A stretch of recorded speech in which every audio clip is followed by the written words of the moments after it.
Namassarvebhyah sarvesham hardam swagatam. We will start the class by chanting the Pratna Shlokas.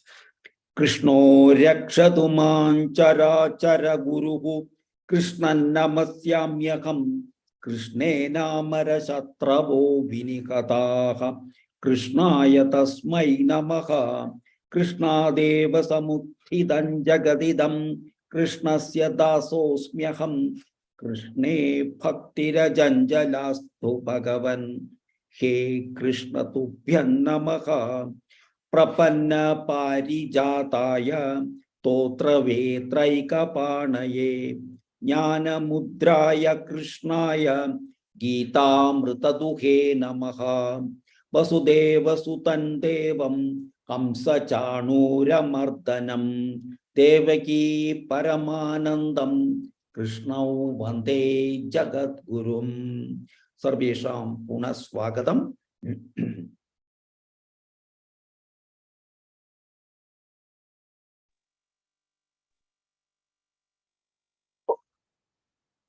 I'll start.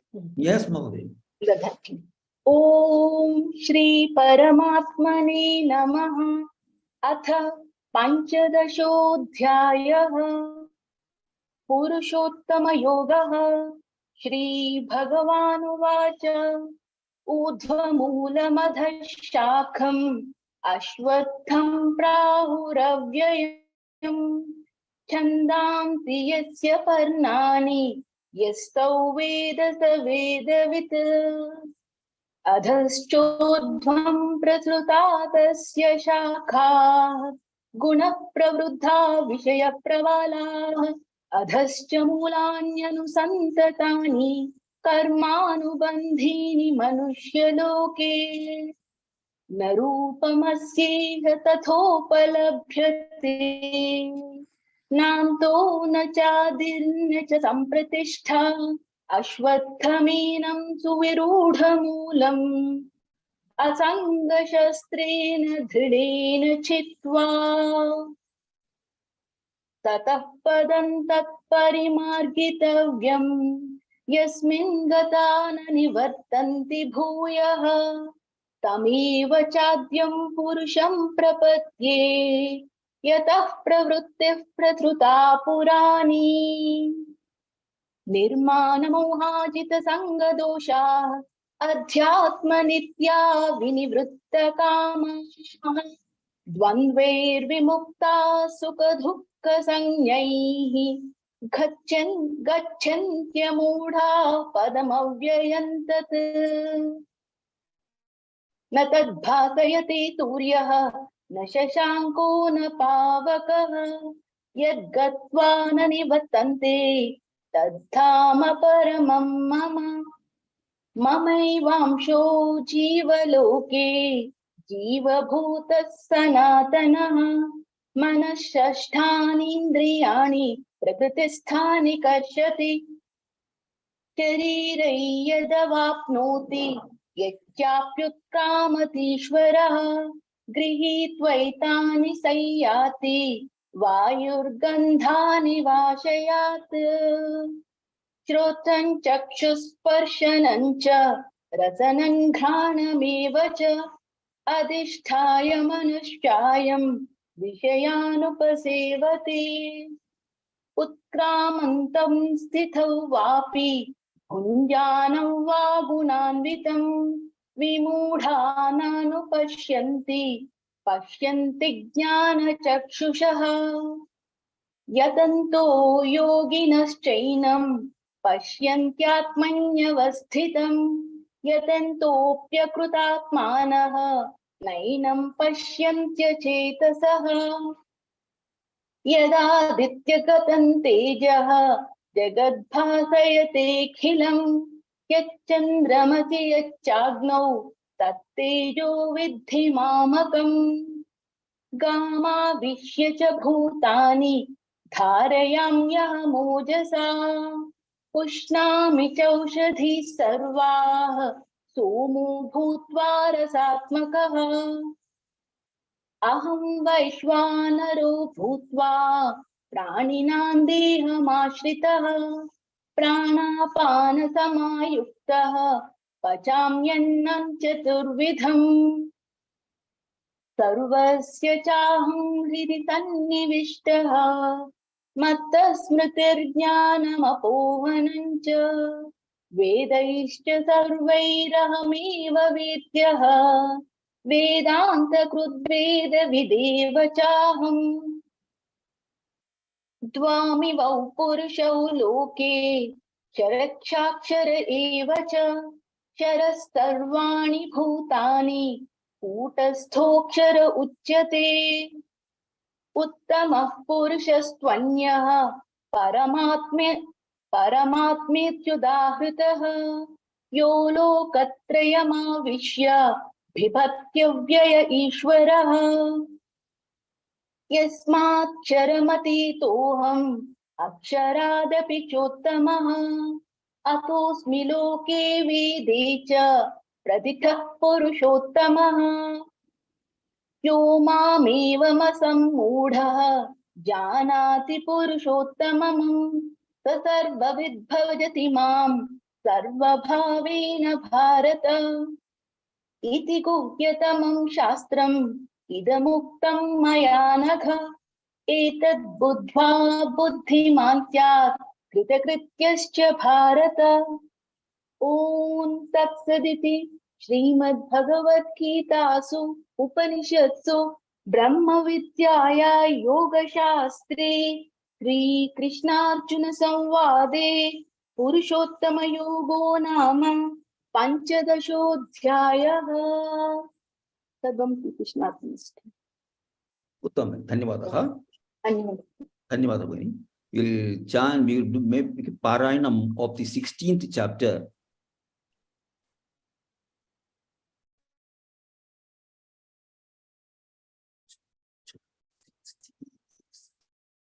Yes. Yes. Raghunath महोदय. ओम श्री परमात्मने नमः। अथ षोडशोऽध्यायः दैवासुर संपत् विभाग योगः। श्री भगवानुवाच अभयं सत्त्वसंशुद्धिः ज्ञानयोग व्यवस्थितिः दानन्दमश्च यज्ञश्च स्वाध्यायस्तप आर्जवम् उत्तम। अनसूया भगिनी. अहिंसा सत्यमक्रोधः त्यागश्शान्तिरपैशुनम् दया भूतश्वलोप्लुप्तम् मार्दवं ह्रीरचापलम् दया भूतेष्वलोलुप्त्वम् लोलुप्त्वम् मार्दवं ह्रीरचापलम्। धन्यवादः महोदय। सपना भगिनी. तेजः क्षमा धृतिः शौचम् तेजः क्षमा धृतिः शौचम् अद्रोहो नातिमानिता भवन्ति सम्पदं दैवीम् अभिजातस्य भारत। नागमणि भगिनी.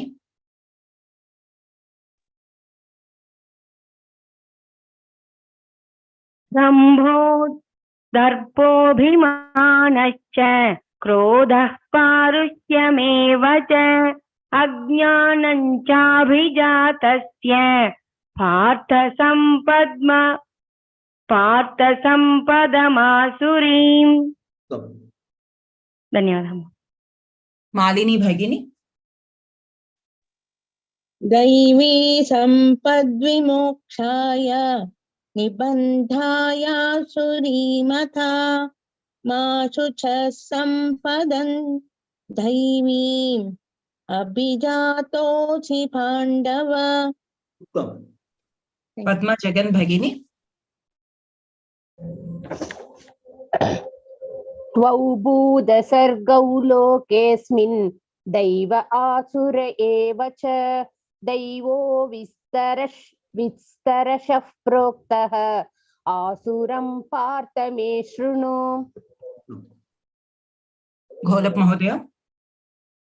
प्रवृत्तिं च निवृत्तिं च जना न विदुरासुराः न शौचं नापि चाचारः न सत्यन्तेषु विद्यते। उत्तम। अनिता शर्मा भगिनी।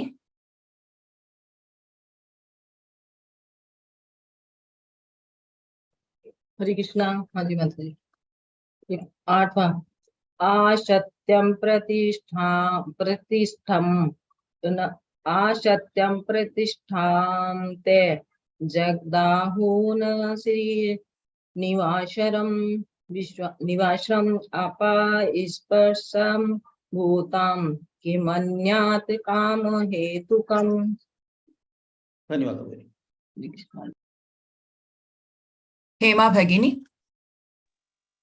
एतान् दृष्टिमवष्टभ्य नष्टात्मानोऽल्पबुद्धयः प्रभवन्त्युग्रकर्माणः क्षयाय जगतो हिताः। वत्सला भगिनी। काममाश्रित्य दुष्पूरं दम्भमानमतान्विताः मोहा गृहीत्वा सत्राहान् प्रवर्तन्ते सुशिवृताः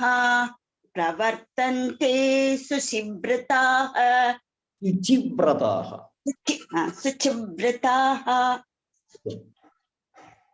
विनोदा भगिनी। चिन्तामपरिमेयाञ्च प्रलयान्तामुपाश्रिताः कामोपभोगपरमाः एतावदिति निश्चिताः। वरलक्ष्मी भगिनी।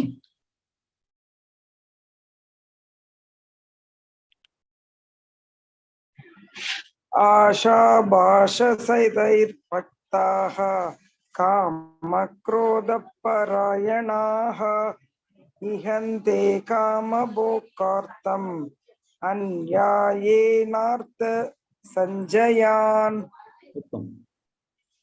आत्मा विश्वनाथन भगिनी।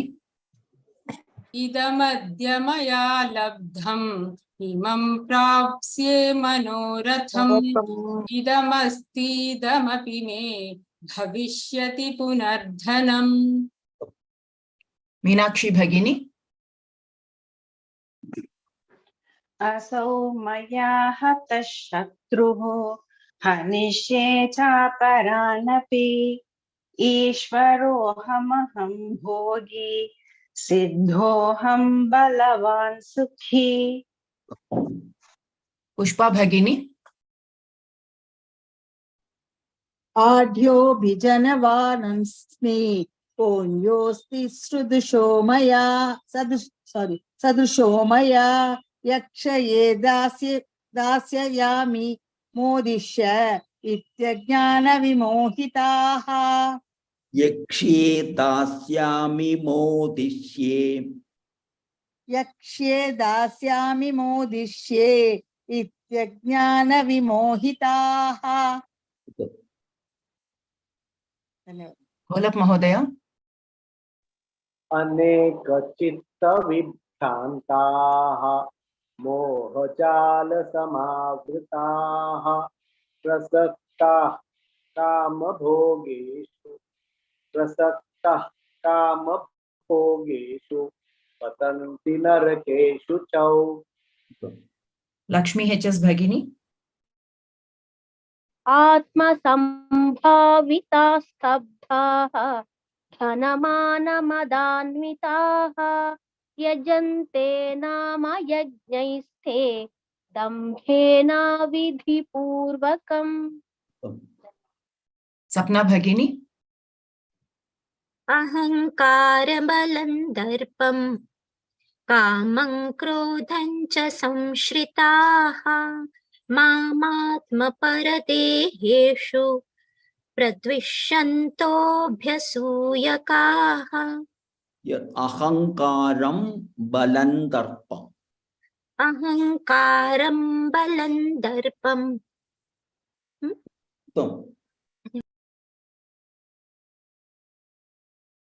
रघुनाथ महोदय तानहन् द्विषतः क्रूरान् संसारेषु नराधमान् क्षिपां यजस्रमः शुभान् आसुरीष्वेव योनिषु. लक्ष्मी HS भगिनी आसुरीयोनिमापन्नाः मूढा जन्मनि जन्मनि मामप्राप्यैव कौन्तेय ततो यान्त्यधमां गतिम्. Here, mama prapyaiva. Here, aprapyaiva. That is not mama prapyaiva, mama prapyaiva. Mama Mama prapyaiva. aprapyaiva. Tada with this thing is like that. You should chant like that. Mam aprapyaiva. Mam. एकवारं वदामि वा? आसुरीयोनिमापन्नाः मूढा जन्मनि जन्मनि मामप्राप्यैव कौन्तेय ततो यान्त्यधमां गतिम्. Here, ditvam like thing mama prapyaiva. मामप्राप्यैव. You should chant like that. विनोदा भगिनी त्रिविधं नरकस्येदं द्वारन्नाशनमात्मनः कामः क्रोधस्तथा लोभः तस्मादेतत्त्रयं त्यजेत्. नागमणि भगिनी एतैर्विमुक्तः कौन्तेय तमोद्वारैस्त्रिभिर्नरः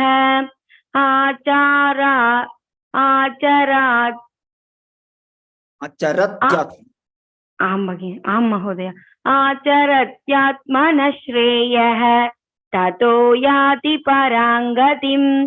एतैर्विमुक्तः कौन्तेय तमोद्वारैस्त्रिभिर्नरः आचरत्यात्मनः श्रेयः ततो याति परां गतिम्. धन्यवादः. मालिनी भगिनी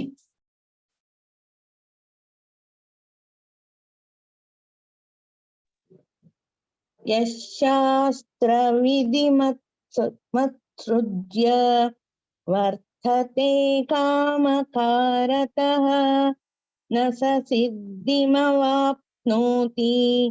न सुखं न परां गतिम्.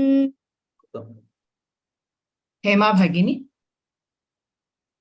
तस्माच्छास्त्रं प्रमाणन्ते कार्याकार्यव्यवस्थितौ ज्ञात्वा शास्त्रविधानोक्तं कर्म कर्तुमिहार्हसि. ॐ तत्सदिति श्रीमद्भगवद्गीतासु उपनिषत्सु ब्रह्मविद्यायां योगशास्त्रे श्रीकृष्णार्जुन संवादे दैवासुरसम्पद्विभागयोगो नाम षोडशोऽध्यायः. धन्यवादः सर्वेभ्यः धन्यवादः. We'll move on to the next chapter. Oh, sorry.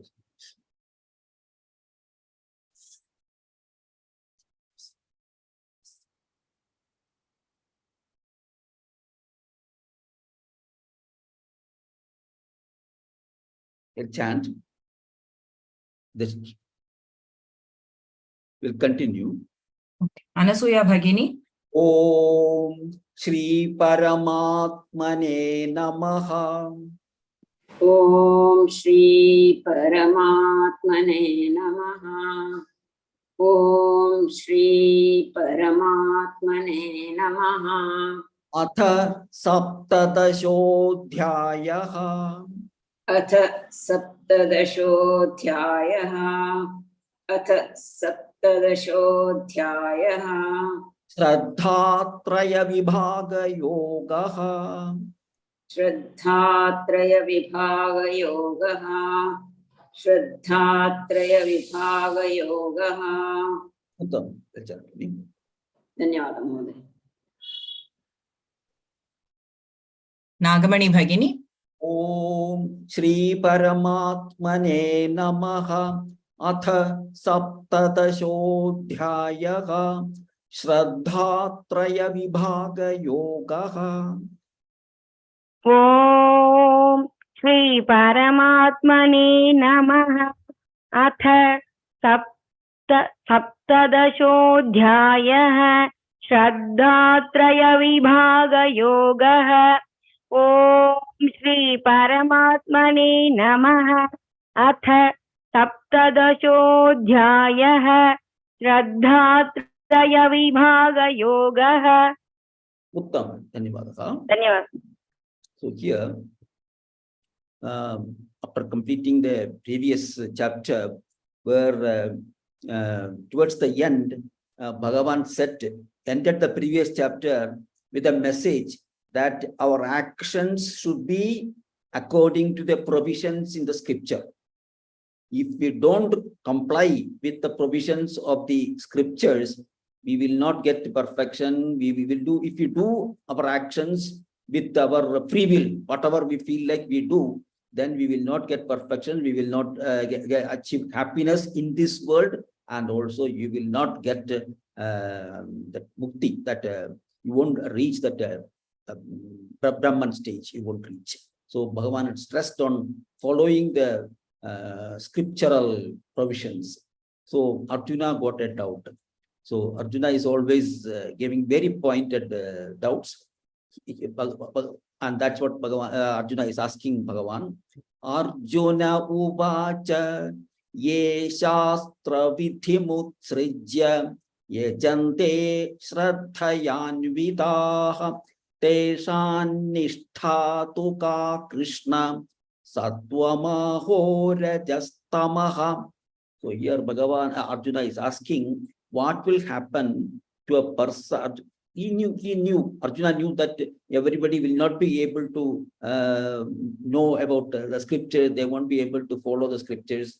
They will be ignorant of the script, what is provided in the scriptures. So they will have no access to scriptures in the future. So Arjuna wanted to know the state of the people who use faith to guide their actions, who use faith. Shraddha means faith, that is belief, their belief system. They use that. They are good people. They don't do any of those three vices. They don't have, that is lust, anger, and greed. They don't have. They're free from that. But they are not aware of the scriptures. That's all. But they go according to some faith, and they do carry out their work. So what will happen to them? They don't follow scriptures. They just are good people. And what will be the type of their condition? Whether it is rajas or that is sattvic, rajasic, or tamasic. Sattvic means it is towards liberation. Rajasic means it is still, you'll be still in the same position. You won't go up or down. And tamasic means you will go down further. So Arjuna is asking this question to Bhagavan. Here, Bhagavan replied, the faith, that is the belief. Here, the Shraddha is a term that is very, very, lot of meaning is there in that Shraddha. Generally, it is called as faith, but it has got a lot of meanings. So it comes from Sobhava, from one's stock of past samskaras and impressions. That is, it comes from, because we know that birth after birth, we carry our impressions in our Jivatman. We carry from one body to another body. So that will be latent, that will be there in the system, and it will, and that will decide the nature, Sobhava of the individual. So here, Shraddha, the faith is not a very adequate translation of Shraddha.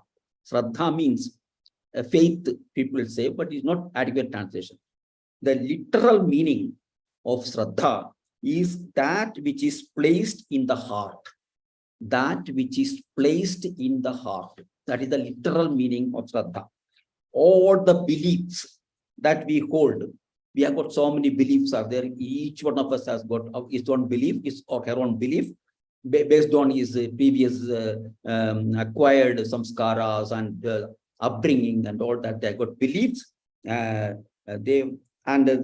the beliefs that we hold so deeply that we never think to question them. We never question them, our beliefs, but we hold on to those beliefs. It is the set of beliefs, values, prejudices, and the presuppositions which colors our perceptions, governs our thinking, dictates our responses, shapes our lives generally, without our even being aware of its presence and power. We are not even aware of those presence and power of that belief system, but they control everything. They control our actions, our responses. Each person will have different response because based on his belief system. Each person will be different. They want at a particular given instance, each one will behave differently because based on his own previous beliefs and systems. He will never question those things because he is unaware of those things, that belief system that he has. So it is right at the bottom of hearts of everyone. In our everyday, it is our very substance. That is what we are made of, that our belief system. So it reflects all that we have made ourselves and points to what we will become in the future. This is all the whole belief system has made us like this today, and it will what is going to make what it will make the future also. It will be our belief system. So it is a mental state. Shraddha is full of potency. It has got a lot of power. It prompts actions, conditions behavior, and determines how we see and respond to the world around us. That is what decides how we will respond to the world around us. So Shraddha is not brute determination or self-confidence. It is not that. It is a highly sensitive expression of our values. What we consider worth having, doing, attaining, and being. So what we strive for shows what we value. Whatever we are trying to strive for, what is to achieve something, that shows what we value. So we back our Shraddha with our time.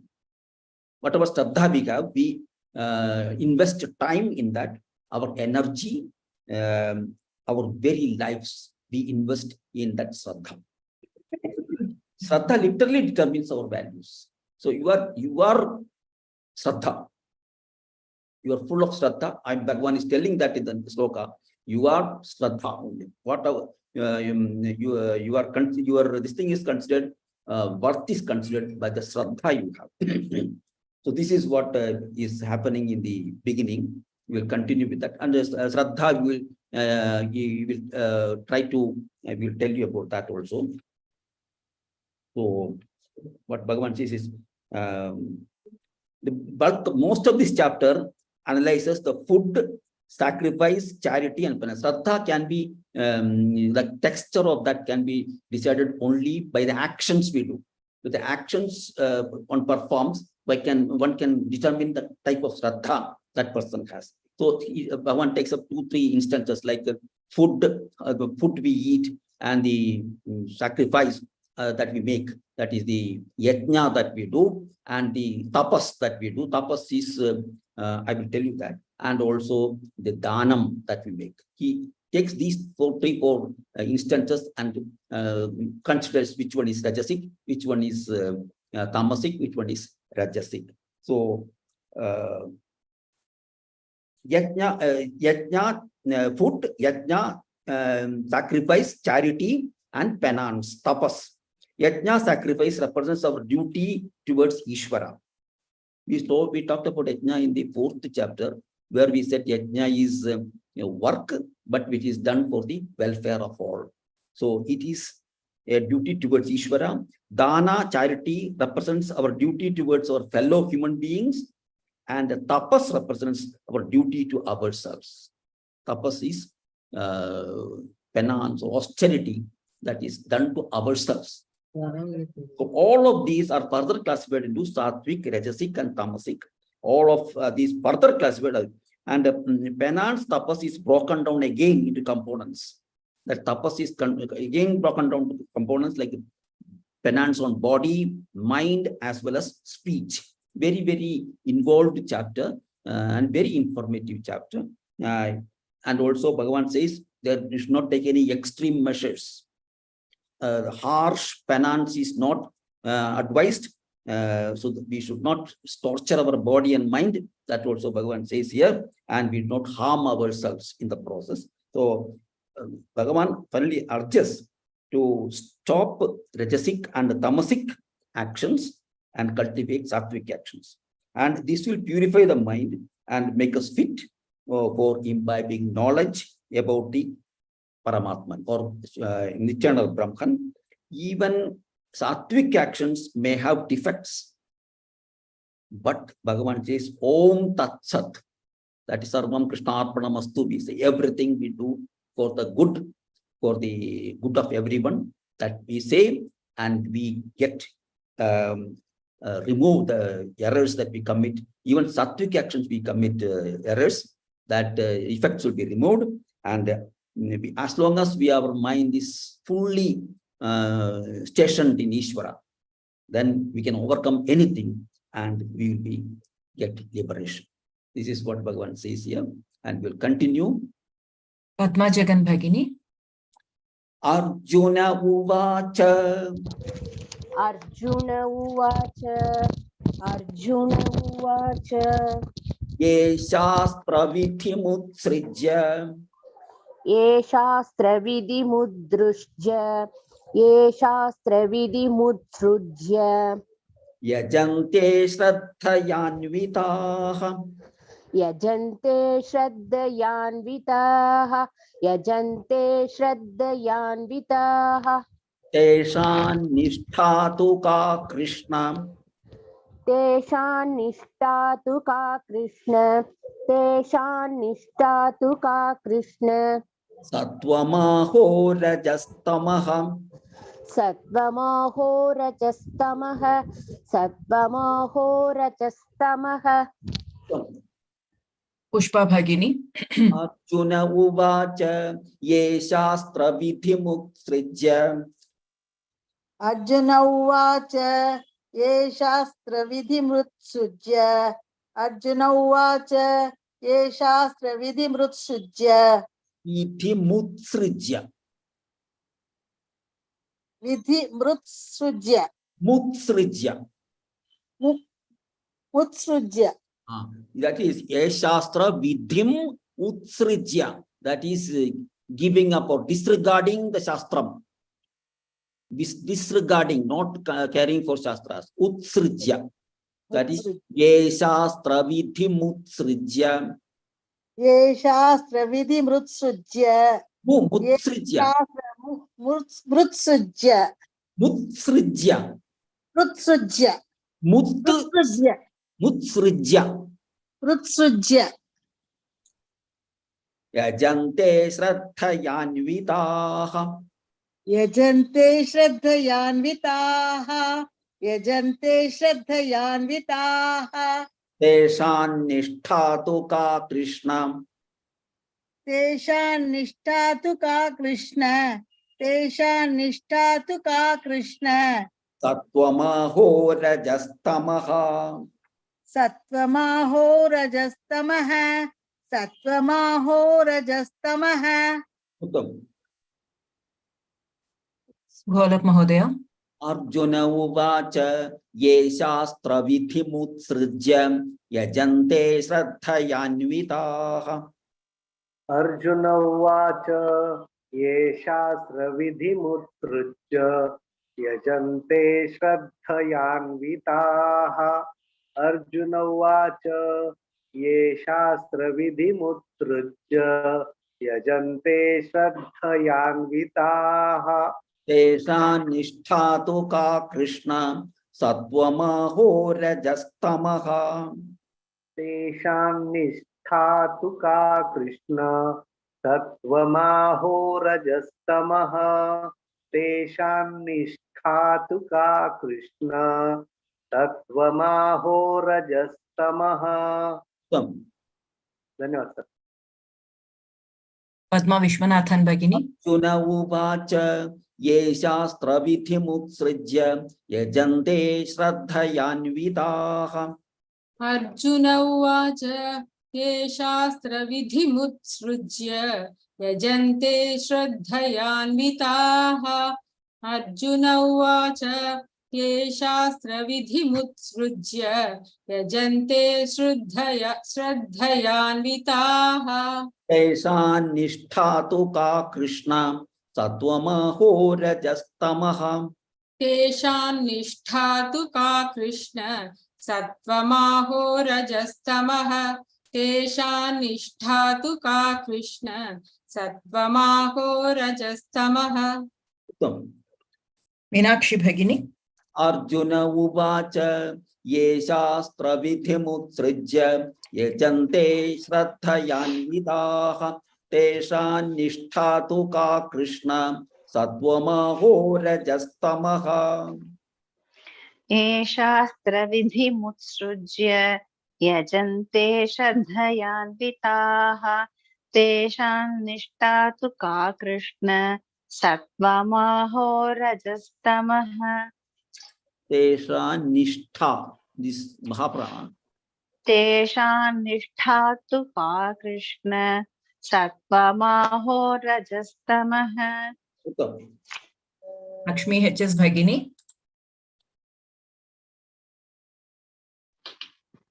ये शास्त्रविधिमुत्सृज्य यजन्ते श्रद्धयान्विताः तेषां निष्ठा तु का कृष्ण सत्त्वमाहो रजस्तमः। धन्यवाद। So Bhagavan, see Arjuna is asking Bhagavan, what is the condition of the person who is doing, is disregarding the Shastras and he is doing according to his faith, he is worshipping God. So whether his condition or his state is Rajasic, Tamasic or Sattvic. That's what Arjuna is asking Bhagavan. So Bhagavan is, he will not answer it directly, but he will indirectly, he will answer this question. So we'll continue with the second thing. Shri Bhagavanu Vacha Tribitha Bhavati Shraddha Dehinam Sa Swabhavaja Satviki Rajasi Chaiva Tamasi Cheti Tam Shrino. So Bhagavan says, Trivitha Bhavati, Shraddha of the embodied. Dehinam means embodied, that is the human beings. It's of three kinds. Trivitha Bhavati, Shraddha, Dehinam, Sa Swabhavacha, that is born to their nature. Born to their nature, their Shraddha, there we talked about Shraddha, that faith, that thing that will be of three types. Satviki, Rajasi, Chaiva, Sattvikas, Rajasikas, and Tamasika. Cheti, I will hear now about it. Cheti, Tam Sruno. Listen, hear from me about it. So here, faith comes from Swabhava or nature. We told that Swabhava, because our previous births, whatever is we are carrying from the previous births, and what is happening to us in this life also, that will create a set of beliefs and things in your system. So that is what that faith comes from that. What exactly is nature here? Nature refers to a collection of samskaras or impressions that are present in a person. From birth until death, that samskara is there. When he performs an action and gets its results, both action and results are impressed on him. He does an action, he gets some results. So both are imprinted in his system, and he goes on doing that work, different works, and different impressions are formed in his mind, called impressions of samskara. On repetition, these are strengthened, these samskaras, and good or bad it may be. It may be good samskara or a bad samskara might be ingrained in that person. So this nature, this collection of samskaras is where our faith comes from. Some persons believe in something, some persons don't believe in those things. So where does it come from? This is from samskara. That is our values and our belief system, how we have formed that. It comes from that. For example, our response to situations will be different for different people, as we said earlier, because of the samskara in each one of us. Based on the makeup of our nature, we can classify our nature into three types. Classify our nature, our swabhava, into sattvic, rajasic, and tamasic. But difficult to know this nature directly. It is difficult to know this faith, but we infer it through our through something else, that is through our actions. Through certain actions, we will be able to find our own belief system, our own shraddha, where it is. We will be able to find out. But we have to be closely watching ourselves for this purpose. So this is what is happening in this sloka. We'll continue. Malini Bhagini. Shri Bhagavanuvacha. Shri Bhagavanuvacha. Shri Bhagavanuvacha. Trividha bhavati shraddha. Trividha bhavati shraddha. Trividha bhavati shraddha. Here, there's a dutvam is there, that is marked also. Trividha bhavati shraddha. Trividha bhavati shraddha. Trividha bhavati shraddha. Dehinam sa swabhavaja. Dehinam sa swabhavaja.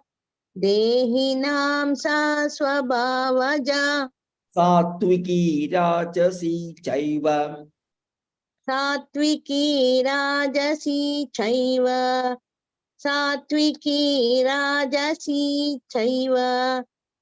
Tamasi cheti tam shrinu. Tamasi cheti tam shrunu. Tamasi cheti tam shrunu. Uttam. Okay. Vatsala Bhagini. Shri Bhagavanuvacha. Trividha bhavati shraddha. Shri Bhagavanuvacha Trividha bhavati shraddha. Shri Bhagavanuvacha Trividha bhavati shraddha. Dehinam sa swabhavaja. Dehinam sa swabhavaja. Dehinam sa swabhavaja.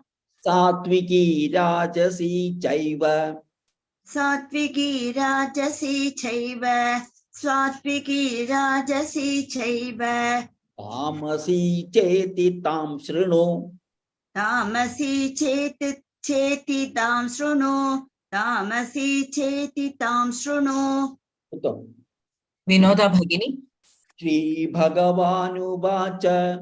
Trividha bhavati shraddha. Dehinam sa swabhavaja.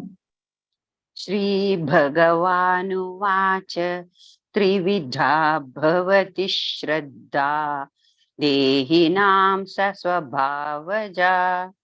Shri Bhagavanuvacha Trividha bhavati shraddha Dehinam sasvabhavaja.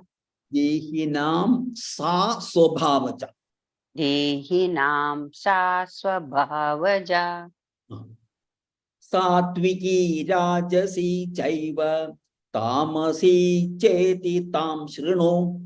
Satviki rajasi chaiva tamasi cheti tam shrinu. Satviki rajasi chaiva tamasi cheti tam shrinu. Padma Jagan Bhagini. Shri Bhagavanuvacha. Trividha bhavati shraddha. Dehinam sa swabhavaja. Shri Bhagavanuvacha Trividha bhavati shraddha Dehinam sa swabhavaja. श्रीभगवानुवाच त्रिविधा भवति श्रद्धा देहिनां सा स्वभावजा Bhavati Shraddha. Here there's a Dvitvam there. Trividha Bhavati Shraddha. Shraddha okay त्रिविधा भवति श्रद्धा देहिनां सा स्वभावजा Satviki Rajasi Chaiva Tamasi Cheti Tam Shrino. सात्विकी राजसी चैव तामसी चेति तां शृणु सात्विकी राजसी चैव तामसी चेति तां शृणु हेमा भगिनी Shri Bhagavanuvacha Trividha Bhavati Shraddha Dehinam Sa Swabhavaja Satviki Rajasi Chaiva Tamasi Cheti Tam Shrino. श्रीभगवानुवाच त्रिविधा भवति श्रद्धा देहिनां सा स्वभावजा सात्विकी राजसी चैव तामसी चेति तां शृणु Uttam. सपना भगिनी श्रीभगवानुवाच त्रिविधा भवति श्रद्धा देहिनां सा स्वभावजा सात्विकी राजसी चैव तामसी चेति तां शृणु Uttam. The next sloka.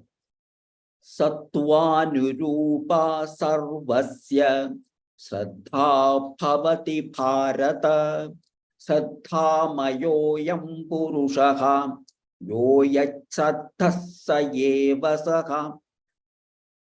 So here Shraddha bhavati bharata Saddhamayoyam purushaha yo yachsaddhassa yachraddha sa eva saha. Like here, this is a Mahaprana, this is a Mahaprana. So these two are there. So here ichra, this is ichra, yachraddhassa eva saha. So here Bhagavan says the Shraddha of every man, sarvasya Shraddha bhavati, is in accordance with his natural disposition, nature. According to his nature becomes his Shraddha. His attitudes, his beliefs, everything will be according to his nature. Shraddha mayoyam purushaha. Man is of the nature of his Shraddha. Shraddha mayoyam purushaha. Yo yat shraddhassa eva saga. What his Shraddha is, that verily is he. He is actually Shraddha. He can be defined as Shraddha. Is Shraddha. Defined by his Shraddha. So Shraddha is very important and it distinguishes person from person. Very clearly it will distinguish with looking at the Shraddha of the person. So a human being is a bundle of faiths and beliefs, prejudices, customs, culture, tradition, basically everything that is ingrained into us as samskaras or impressions. That is, we are that. So, but where do these impressions come from?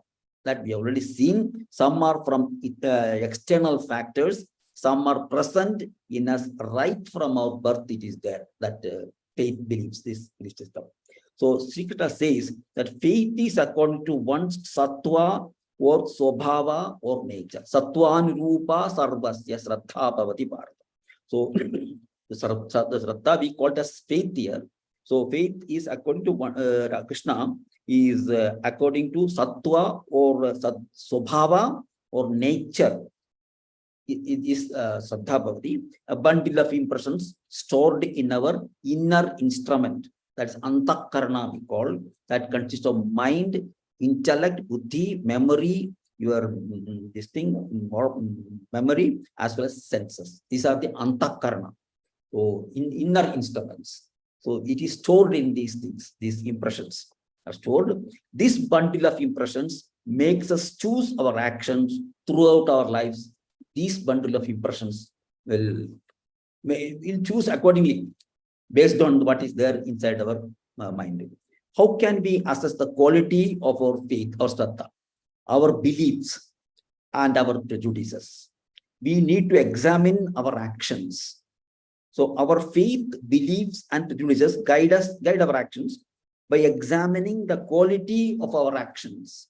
The quality of our actions, we can determine the quality of our faith. Our faith could be sattvic, rajasic, or tamasic. So Sri Krishna takes each aspect of our actions, gives us guidelines on how to determine their quality. He will, the coming slokas, he will take some aspects and it tells how to determine the quality of our actions. That's what the Bhagavan will do in this chapter. He will take only few actions, but generally it will cover a lot of area. It will cover. Continue. Varalakshmi Bhagini. Sattvanurupa sarvasya. Sattvanurupa sarvasya. Sattvanurupa sarvasya. Shraddha bhavati bharata. Shraddha bhavati bharata. Shraddha bhavati bharata. Shraddha mayoyam purushaha. Shraddha mayoyam purushaha. Shraddha mayoyam purushaha. Yo yachraddhassa yevasaha. Yo yachraddhas. Yachraddha. Yo yachraddhasya evacha. Yevasaha. Yevasaha. Yo yachraddhasya evachaha. Here it is actually yat plus shraddha. Yat plus shraddha. That when you make this sandhi, it becomes yachraddha. Yachraddha. Yachraddhassa yevasaha. Yo yachraddhasya evachaha. Chadrassa. Chadrasa. Okay, is coming there. Okay. Yo yat chatrasya evachaha. Yo yat evasaha. Yes. Chadrasya evasaha. Not isya, issa only. Issa. Okay, sir. Anita Bhagini. Sarvanurupa sarvasya.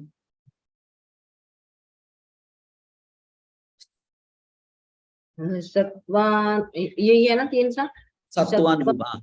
जी सत्वानुरूप सर्वस्य सत्वानुरूप सर्वस्य श्रद्धा भवति भारत. श्रद्धा भवति भारत श्रद्धा भवति भारत श्रद्धामयोऽयं पुरुषः. श्रद्धामयोऽयं पुरुषः श्रद्धामयोऽयं पुरुषः यो यच्छ्रद्धः स एव सः. यो यच्छ्रद्धाशा एव सः यो यच्छ्रद्धाशा एव सः. धन्यवादः. Padma Vishwanathan Bhagini. तत्त्वानुरूपा सर्वस्य श्रद्धा भवति भारत. सत्त्वानुरूपा सर्वस्य श्रद्धा भवति भारत. सत्त्वानुरूपा सर्वस्य श्रद्धा भवति भारत. श्रद्धामयोऽयं पुरुषः यो यच्छ्रद्धः स एव सः. श्रद्धामयोऽयं पुरुषः यो यच्छ्रद्धः स एव सः.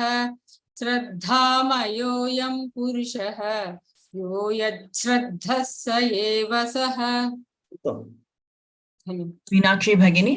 सत्त्वानुरूपा सर्वस्य श्रद्धा भवति भारत. सत्त्वानुरूपा सर्वस्य श्रद्धा भवति भारत सत्त्वानुरूपा सर्वस्य श्रद्धा भवति भारत. श्रद्धामयोऽयं पुरुषः यो यच्छ्रद्धः स एव सः. श्रद्धामयोऽयं पुरुषः यो यच्छ्रद्धः स एव सः श्रद्धामयोऽयं पुरुषः यो यच्छ्रद्धः स एव सः उत्तम Anasuya Bhagini.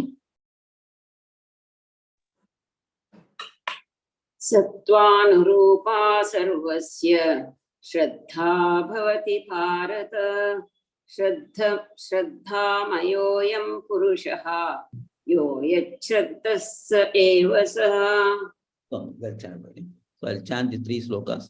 Om Shri Paramatmane Namaha Atha Saptadashodhyayaka Shraddhatraya Vibhaga Yogaha Arjuna Uvacha Ye Shastra Vidhimutsrijya Yajante Shraddhayanvitaha Teshan Nishtatu Ka Krishna Satvamaho Rajastamaha Shri Bhagavanuvacha Trivitha Bhavati Shraddha Dehinam Saswabhavaja Satviki Rajasi Chaiva Tamasi Cheti Tam Shrinu Sattvanurupa Sarvasya Shraddha Bhavati Bharata Shraddhamayoyam Purushaka Yo Yachraddhassa Eva Saha.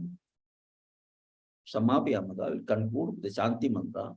Om Purnamadah Purnamidam Purnat Purnamudachyate Purnasya Purnamadaya Purnameva Vashishyate.